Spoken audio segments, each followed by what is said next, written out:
Hello, CMS leader. This is part one of the Title IX K-12 School Investigator Training Overview and Best Practices. The agenda consists of the following: the law of Title IX, CMS Title IX processes and procedures, Title IX discrimination issues, expectations and reminders, CMS Title IX reporting platform. Now we will focus on our objective for this session. As a result of this training, participants will know the definition of sexual harassment, the scope of the school's education program or activity, how to conduct an investigation and grievance process, how to serve impartially, including by avoiding prejudgment of the facts at issue, conflicts of interest, and bias. Issues of relevance, including how to apply the rape shield protections for complainants, and how to access CMS Title IX resources. Warning: as you know, the Title IX subjects can be triggering, so we usually notify training participants that they may, through our scenarios, be exposed to explicit content. The law of Title IX. No person in the United States shall, on the basis of sex, be excluded from participation in, be denied the benefits of, or be subjected to discrimination under any education program or activity receiving federal financial assistance. Educational Amendments of 1972. Title IX prohibits any educational institution that receives federal financial assistance from discriminating on the basis of sex, including gender and gender identity. U.S. Department of Education Office of Civil Rights, better known as OCR, enforcing agent. 2020 Final Rule, which is the current Title IX regulations, codifies sexual harassment, quid pro quo, hostile environment, and sexual violence, including domestic violence, dating violence, and stalking. It protects from harassment and discrimination, protects students, employees, others who would otherwise receive the benefits of or participate in the educational programs, protects from deliberate indifference. All Title IX records must be maintained for 7 years. Title IX 2020 regulations defines sexual harassment, outlines obligation for schools to investigate, outlines requirements of the grievance process, emphasizes a transparent, impartial, and equitable process for both parties, specifies standard of evidence used for review of evidence, protects from retaliation. What is sexual harassment? The definition of sexual harassment consists of 3 entities: quid pro quo, hostile environment, sexual violence. Quid pro quo, an employee of the recipient conditioning the provision of aid, benefit, or service of the recipient on an individual's participation in the unwelcome sexual conduct. Hostile environment, unwelcome sexual-based conduct determined by a reasonable person to be so severe, pervasive, and objectively offensive that it effectively denies a person equal access to the school's educational program or activity.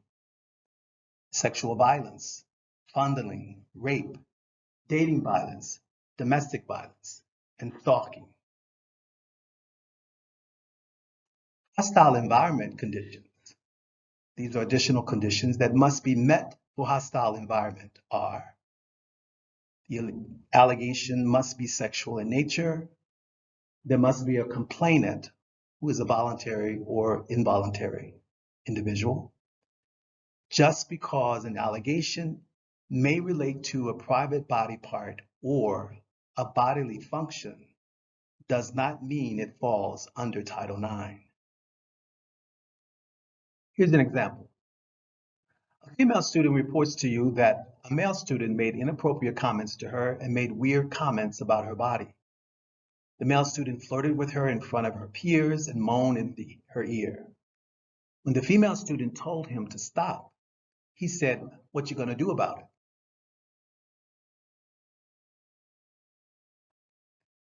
In this case, it depends upon additional information needed from the complainant about the specific inappropriate and weird comments. If they were not egregious, this case would not fall under Title IX. School's jurisdiction. The 2020 regulations apply to reports of sexual harassment in education programs and activities in the United States, including buildings or other locations that are part of the school's operations, including remote learning platforms, such as applications, devices, etc.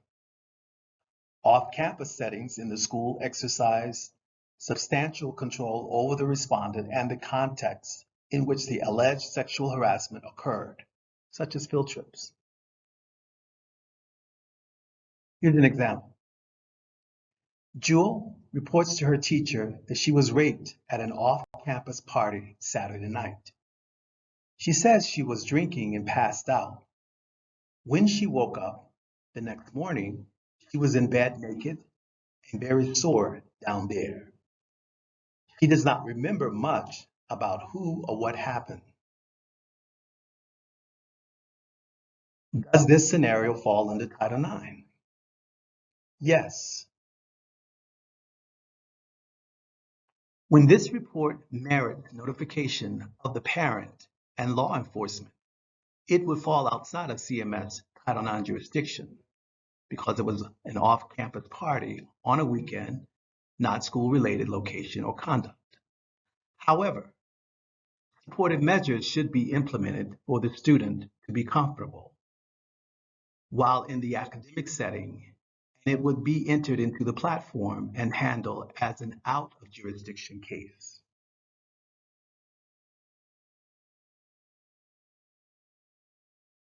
Mandatory reporting.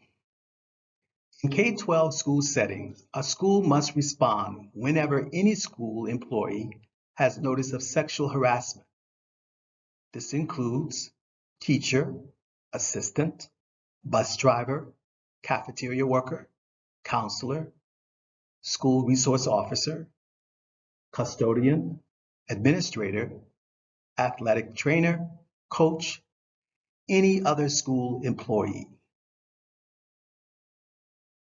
Actual notice occurs when an individual notifies any employee of an allegation of sexual misconduct or when an employee witnesses sexual misconduct, as well as indirect notice from sources such as complaints, report, and they could be anonymous, gossip or rumor, perceive, from seeing, hearing, or noticing, media, social media, video, photograph. Staff are expected to report incidents of sex, gender-based harassment and discrimination, including quid pro quo, hostile environment, fondling, which is sexual assault, rape, dating violence, domestic violence, stalking, staff sexual misconduct, such as grooming, sexual inappropriate touching, sexual electronic communication, retaliation. All students are entitled to due process regardless of their behavior history. Therefore, when a school has actual knowledge of sexual harassment in any of its programs or activities that take place in the U.S., it must respond promptly in a manner that is not deliberate indifference. Here's another example. Matt reports that he was assaulted at the football game by two students from the visiting school. The school is not a CMS school. He reports he was called the N-word, punched repeatedly, and kicked in the crotch. Does this scenario fall under Title IX? No. This would not fall under Title IX because the reported assault is not of a sexual nature, despite the student being kicked in the crotch area. Additionally, allegations of racial discrimination do not fall under Title IX. Here's another example. Mr. Womble reports to the principal that he feels he has been sexually harassed. He went on a date with the front office secretary and the date did not go well. She is now telling everyone that he is cheap and no one should go out with him. Does this scenario fall under Title IX? No. This would not fall under Title IX as the Secretary's comments are protected by freedom of speech and are not sexually harassing in nature. Title IX 2020 Final Rule Grievance Process. The Title IX 2020 Final Rule requires that institutions must follow basic requirements for the grievance process. Here you can see we have simplified the process into 3 steps. 1, supportive measures and grievance process options. 2, an investigation. And 3, proper documentation. The grievance process. Title IX requirements begin with a notice alleging sexual harassment, not a determination that the report is true. Next steps are to discuss and offer supportive measures to the complainant, explain the grievance process, and right to file a formal complaint. Notify the right to an advisor of his or her choice.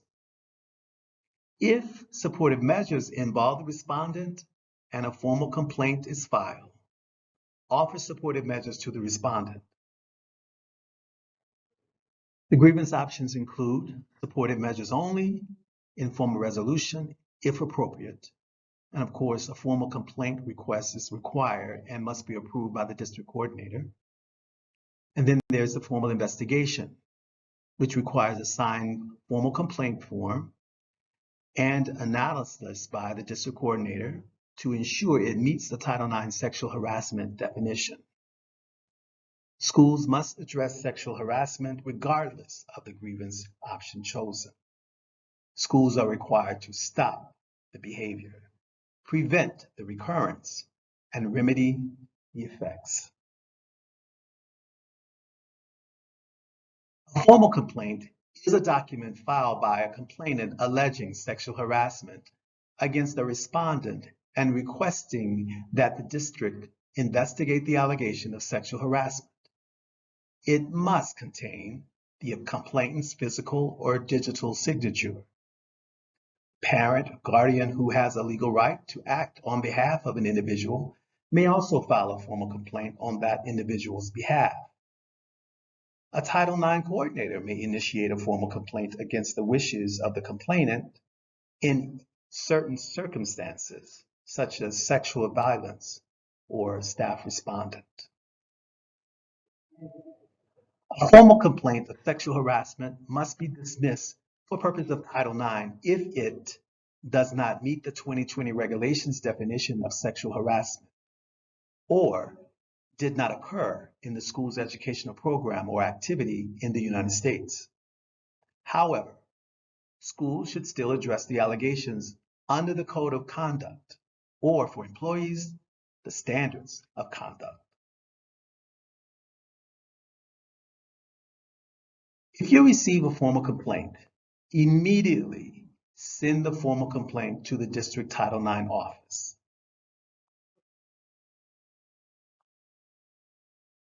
Standard of evidence.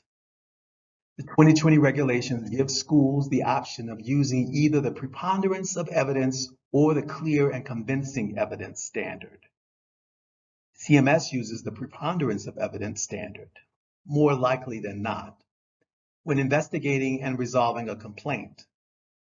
The evidence provided will be weighed against the facts that is more likely than not that the formal complaint occurred as alleged. Rape shield. If a survivor chooses to participate in a grievance process, the regulation protects survivors from inappropriately being asked about prior sexual history, also known as rape shield protections. And the survivor must not be required to divulge any medical, psychological, or similarly privileged records. Equitable and unbiased. The 2020 regulations prescribe a consistent, transparent grievance process for resolving formal complaints of sexual harassment, including assume the complainant is telling the truth, assume the respondent is not responsible for the alleged behavior, provide supportive measures that are non-punitive and non-disciplinary. The Title IX formal investigation requirements must send written notice of investigation and allegations. Both parties have equal opportunity to present facts, expert witnesses, and evidence. Both parties have an opportunity to review the evidence collected. Schools may not restrict the ability of the parties to discuss the allegations or gather evidence. Parties have the same right to select an advisor of their choice. Title IX grievance process requirements: thorough, reliable, and prompt, effective and equitable process. Act reasonably to stop discrimination, prevent recurrence, and remedy effects.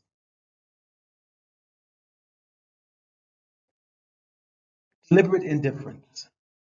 Areas that give rise to a claim of deliberate indifference by a complainant, such as failing to conduct an investigation after being given actual notice of harassment, deferring to law enforcement as the sole investigation, conducting an inadequate investigation, having unreasonable delays during the investigation, failing to follow school district policies and procedures, and having a lack of documentation, record keeping to show that investigation was conducted. CMS Title IX processes and procedures. CMS Title IX grievance procedures. CMS has added 2 additional steps in our Title IX grievance procedures. We start with notification of appropriate personnel and end with written notice of an outcome to all parties, in addition to the basic requirements for grievance process for formal complaints of sexual harassment as documented in 2020 Title IX regulations.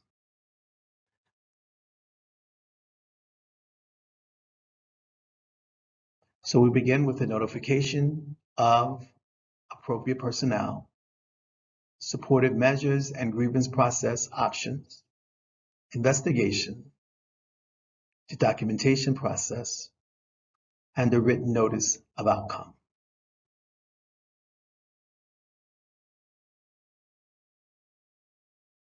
Notification of appropriate personnel.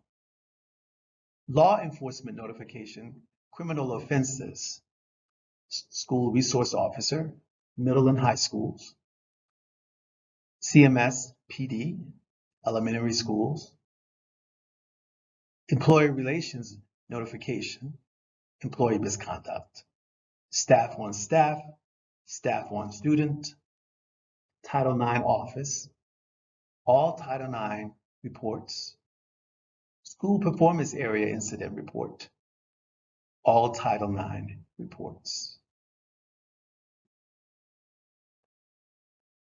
The intersection of Title IX and law enforcement.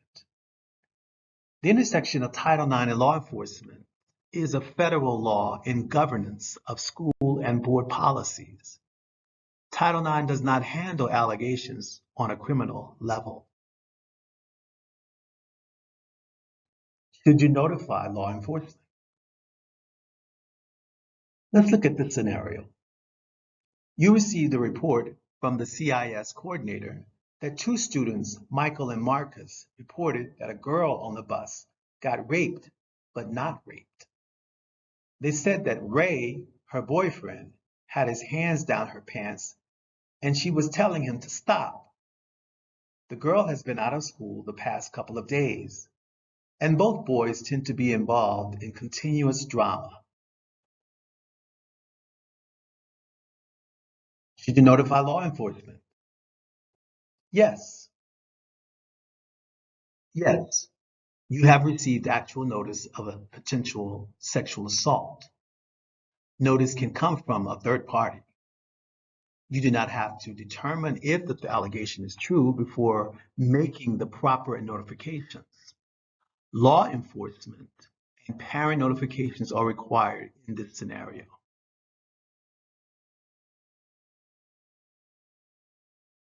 Here's another scenario. Mr. Harris, the custodian, reports to the principal that when he walked into Miss Stevens' room this afternoon, he saw her and a student in what looked like a kiss. The door was locked, and when he entered, they jumped away from each other.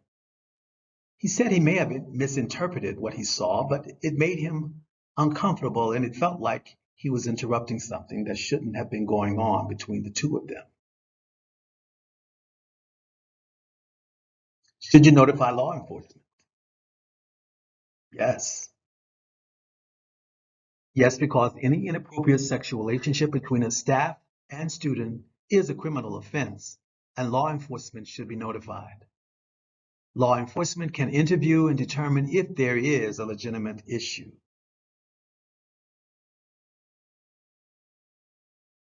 CMS and law enforcement collaboration. We collaborate with law enforcement when Title IX related infractions, such as fondling, sex offenses, rape, indecent liberties with a minor, overlap with criminal offenses because multiple interviews of victims can create trauma for him or her. Interviews by non-trained staff can lead to biased statements. Multiple interviews and statements can result in conflicting statements that negatively impact a criminal case. Notification to alleged perpetrator and/or witnesses can result in the destruction of evidence. Here are the CMS expectations for reported sex crimes. If a potential sex crime is reported, immediately notify the school SRO or CMS PD 6030, the Title IX office, and your school performance area. Contact the complainant's parent or guardian and request them to come to the school after notifying the SRO or CMS PD. Provide supports, protections for the complainant while waiting for the police to respond. Take measures to provide a separate, safe area for the complainant while waiting for the police. Make sure supervising adult knows not to ask the complainant questions or comment regarding the alleged sex crime. Do not notify the respondent of the allegation until the responding officer gives green light. If the respondent already is aware, refrain from questioning. Coordinate with law enforcement for notification of the respondent's parent or guardian. Provide complainant with grievance procedures and formal complaint form. Do not begin an investigation to determine if the allegation is true or false. Do not ask the complainant to provide a statement, verbal or written. Do not get statements from witnesses. Request copies of school bus videos if applicable. Cooperate with the responding officer and collect their contact information. All sex crimes must be reported to law enforcement. CMS Code of Student Conduct Sex Crime. For the 2025-2026 school year, the Title IX related rules are being adjusted to Rule 27, non-Title IX sexual misconduct, and Rule 28, Title IX sexual harassment. Note, definitions are located in the back of the CMS Code of Student Conduct.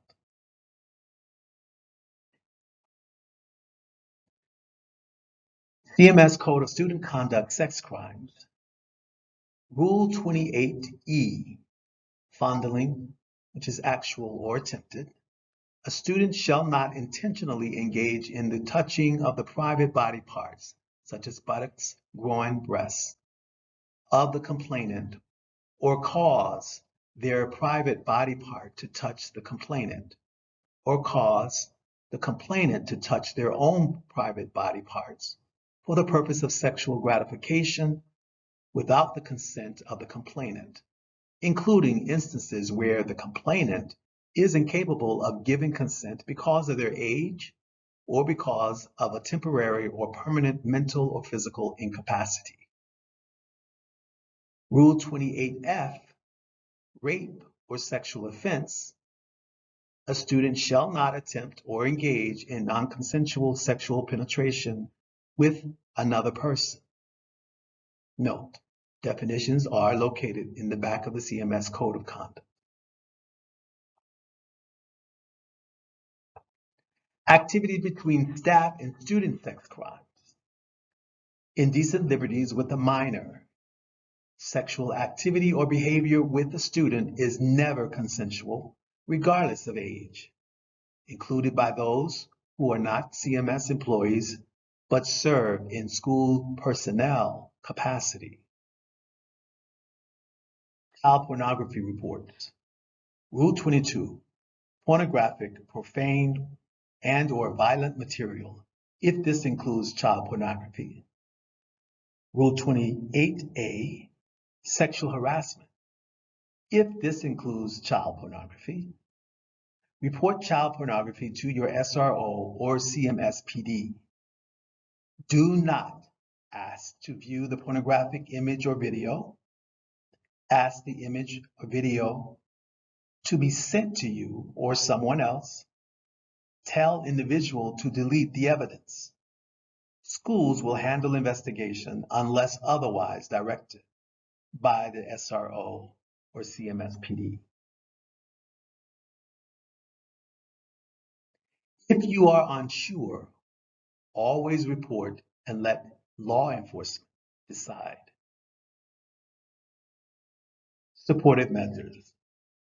Supportive measures should restore or preserve equal access to the educational program and activities and be provided at the onset of the allegation, be maintained throughout the process, be non-disciplinary and non-punitive, be individualized, not unreasonably burdensome to either party, protect the safety of parties and environment, deter sexual harassment, be provided equitably to both parties during an investigation. Pre-investigative supportive measures do not have to be the same as what is given at the end of the investigation. Pre-investigative supportive measures do not have to be given to the respondent when the complainant requests supportive measures only, and the complainant requests confidentiality of their report. Supportive measures do not involve the respondent, no investigation is needed, and no referral to law enforcement. Here are some examples of supportive measures: school-based counseling, referral for counseling, medical, health service, etc.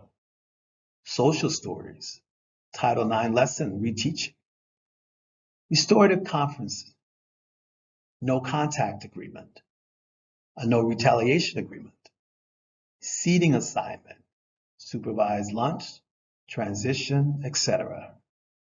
Transition, escort, extended deadlines, academic support, course-related adjustments, assigned bus seating, assigned restroom use, class change, schedule change, EAP for employees, assigned bus seats. Let's look at another scenario. Sincere is a first grade EC student at ABC K-8 school.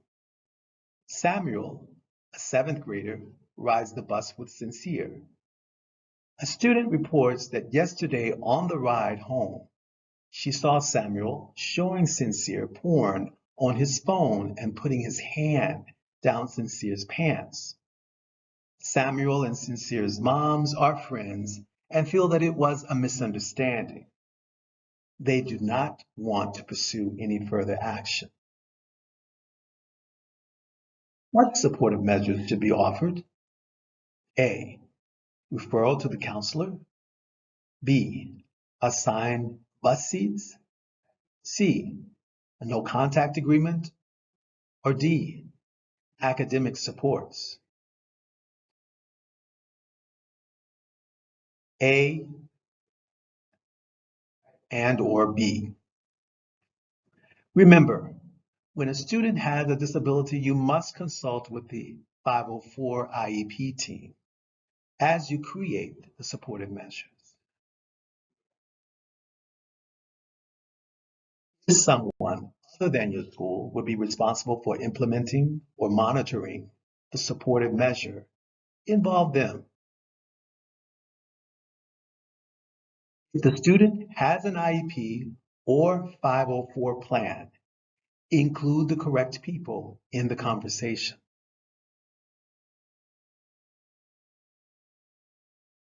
No to supportive measures only. There are situations where supportive measures only are not appropriate, and a formal investigation needs to occur against the complainant's wishes. In these situations, the district Title IX coordinator will sign the formal complaint. Pattern, predatory behavior, threats, violence or weapons, minors such as child abuse, older adult perpetrator. Notify Title IX office to evaluate report and nature of allocation. Do not give supportive measures that you cannot implement. The Title IX office is located off of 7920 Neal Road, Charlotte, North Carolina, 28262. You may contact us via email at Title IX Coordinator, or you can contact us via phone at 980-343-9900.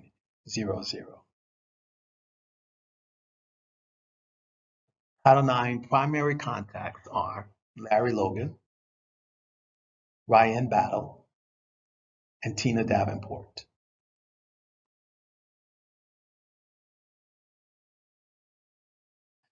Camille Durham is the Title IX Executive Director. Michelle Jonjamo is the Title IX Director.